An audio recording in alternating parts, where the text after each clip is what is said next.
ಬಸ್ನಲ್ಲಿ ಕಿಟಕಿ ಪಕ್ಕದ ಸೀಟ್ಗಾಗಿ ಯುವಕರ ನಡುವೆ ಗಲಾಟೆ ನಡೆದಿದೆ. ಈ ಗಲಾಟೆ ತಾರಕಕ್ಕೇರಿ ಚಾಕು ಇರಿತ ಕೂಡ ಸಂಭವಿಸಿದೆ ಅನ್ನೋ ಮಾಹಿತಿ ಲಭ್ಯವಾಗ್ತಾ ಇದೆ. ಬೆಳಗಾವಿ ಪಂತಬಾಳೆಕುಂದ್ರಿ ಗ್ರಾಮದಿಂದ ಸಿಬಿಟಿಗೆ ಬಸ್ ಬರ್ತಾ ಇತ್ತು. ಇದೇ ಸಂದರ್ಭದಲ್ಲಿ ಕಿಟಕಿ ಪಕ್ಕದಲ್ಲಿ ಸೀಟ್ ಬೇಕು ಅಂತ ಇಬ್ಬರು ಯುವಕರ ನಡುವೆ ಗಲಾಟೆಯಾಗಿದೆ. ಗಲಾಟೆ ತಾರಕಕ್ಕೇರಿ ಚಾಕು ಇರಿತ ಕೂಡ ಸಂಭವಿಸಿದಂತಹ ಘಟನೆ ನಡೆದಿದೆ. ಬೆಳಗಾವಿಯ ಪಂತಬಾಳೆಕುಂದ್ರಿ ಗ್ರಾಮದಿಂದ ಸಿಬಿಟಿಗೆ ಬರ್ತಾ ಇದ್ದಂತಹ ಬಸ್ನಲ್ಲಿ ಚಾಕು ಇರಿತ ಆಗಿದೆ.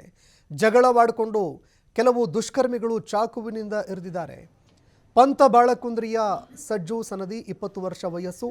ಇರಿತಕ್ಕೆ ಒಳಗಾದಂತಹ ಯುವಕ ಎದೆ ಭಾಗಕ್ಕೆ ಚಾಕುವಿನಿಂದ ಇರಿದು ಅಪರಿಚಿತ ಯುವಕರ ಒಂದು ಗ್ಯಾಂಗ್ ಅಲ್ಲಿಂದ ಪರಾರಿಯಾಗಿದೆ. ಇದೀಗ ಚಾಕು ಇರಿತಕ್ಕೆ ಒಳಗಾದಂತಹ ಯುವಕರನ್ನ ಬೆಳಗಾವಿ ಬಿಮ್ಸ್ ಆಸ್ಪತ್ರೆಯ ಐಸಿಯುನಲ್ಲಿ ಚಿಕಿತ್ಸೆ ನೀಡಲಾಗ್ತಾ ಇದೆ.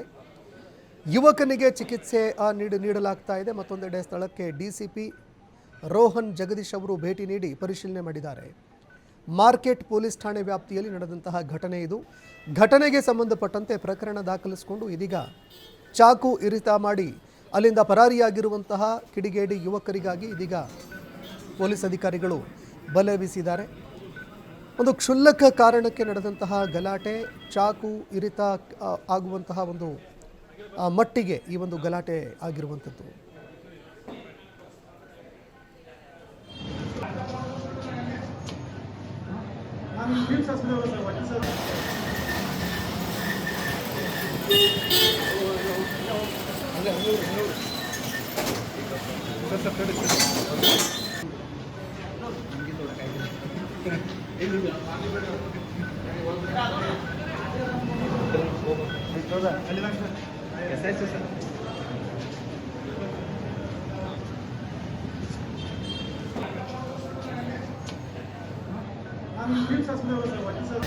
ಈ ಬಗ್ಗೆ ಮತ್ತಷ್ಟು ಮಾಹಿತಿ ಕೊಡ್ತಾರೆ ಪ್ರತಿನಿಧಿ ಶ್ರೀಧರ್. ಫೋನ್ ಸಂಪರ್ಕದಲ್ಲಿ ಜಾಯ್ನ್ ಆಗಿದ್ದಾರೆ.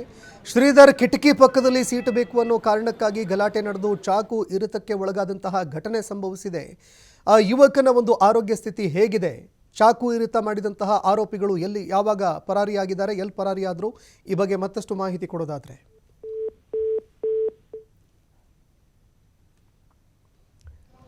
ಸಂಪರ್ಕ ಸಾಧ್ಯವಾಗ್ತಿಲ್ಲ. ಇನ್ನು ಚಾಕು ಇರಿತ ಮಾಡಿದಂತಹ ಯುವಕರು ಅಲ್ಲಿಂದ ಪರಾರಿಯಾಗಿದ್ದಾರೆ. ಘಟನೆಗೆ ಸಂಬಂಧಪಟ್ಟಂತೆ ಪ್ರಕರಣ ದಾಖಲಿಸಿಕೊಂಡು ಅಧಿಕಾರಿಗಳು ತನಿಖೆ ಮುಂದುವರಿಸಿದ್ದಾರೆ.